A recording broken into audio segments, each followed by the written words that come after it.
आप लोगों ने देखा होगा घर में हम जब हैंड वॉशिंग करते हैं, पेंट करते हैं तो उससे पहले रेगमाल से हम घिसाई करते हैं। तो उसी प्रकार हम लोग रेगमाल से घिसाई करने पर दीवार जो होती है आपकी फिनिशिंग हो जाती है, जिससे आपका पेंट अच्छी तरह चिपक जाता है। उसी प्रकार हम लोग फाइल का यूज़ करते हैं। फाइल का यूज़ हम चौक को छोटे छोटे कड़ों के रूप में, यह हर्षवर्धन औजार होता है। फाइल एक रेती, जिसे हम रेती भी कहते हैं, यह एक हर्षवर्धन औजार है। इसके द्वारा मेटल को छोटे छोटे कणों के रूप में निकाला जाता है। जैसे रेगमाल से हम छोटे छोटे कणों के रूप में निकालते हैं, वैसे ही इसी तरह इसके द्वारा हम छोटे छोटे कणों के रूप में निकालते हैं मेटल को। इसके द्वारा क्रिया को हम फाइलिंग कहते हैं। ठीक है, मटेरियल ये किसका बना होता है? ये बना होता है हाई कार्बन स्टील का। इसके जो भाग होते हैं वो निम्न प्रकार के होते हैं। ये पॉइंट, आगे के पॉइंट को कहते हैं, और जो हमारे यहाँ से यहाँ तक का होता है इसको हम फेस कहते हैं, जिसमें हमारी कटिंग लगी होती है।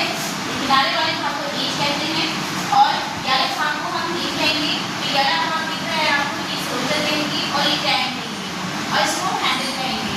जो टैंक होता है बाकी का पार्ट तो आपको हार्डिंग और टैंकनिंग करके बनाया जाता है, लेकिन बस टैंक को इसलिए बनाया जाता है क्योंकि ये हत्थे में घुसाना होता है और मुलायम रखा जाता है इस पार्ट को।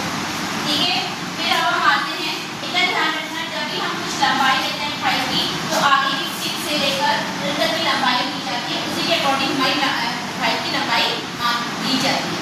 ठीक है, अब आते हैं हम वर्गीकरण। फाइल का वर्गीकरण दिन 4 प्रकार से कर सकते हैं। जैसे आकार के अनुसार जब हम छोटे छोटे बच्चे थे तो हम लोग को शेप सिखाया जाता था कि कितने आकार का होता है, ट्रायंगुलर, स्क्वायर, रेक्टेंगल, राउंड।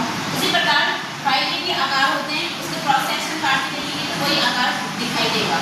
आकार के अनुसार की हमारा होता है फ्लैट फाइल, जिसे हम सीबेस फाइल भी कहते हैं, triangular file, knife file, knife edge file, round files, half round files, square file और हैंड फाइल। ये हमारी आकार के अकॉर्डिंग होगा, क्योंकि हम इसको काट के देखेंगे तो जो आपको भाग आएगा ये फ्लैट फाइल्स वगैरह ये जब दिखाया जाएगा। दूसरा होता है लंबाई के अनुसार। मैंने आपको बताया लंबाई हम यहाँ से लेकर 16 तक लेते हैं, उसके अकॉर्डिंग हमारे जो लंबाई होती है वो 100 से 200 mm तक जो लंबाई ली जाती है वो फाइन कार्यों के लिए, बहुत फाइन कार्यों के लिए ली जाती है, जो हम वर्कशॉप में ज़्यादातर यूज़ करते हैं। दूसरी होती है 200 से 450 mm रफ कार्यों के लिए यूज़ की जाती है। ज़्यादातर ये जो फाइलें होती हैं ये इंडस्ट्री जहाँ वर्कर काम करते हैं वहाँ के लिए यूज़ किया जाता है। फिर आता है हमारा कट के अनुसार। कट के अनुसार जो होता है वो लंबाई single cut, double cut, रास्प cut और क्या होता है स्पाइरल कट के अनुसार होता है।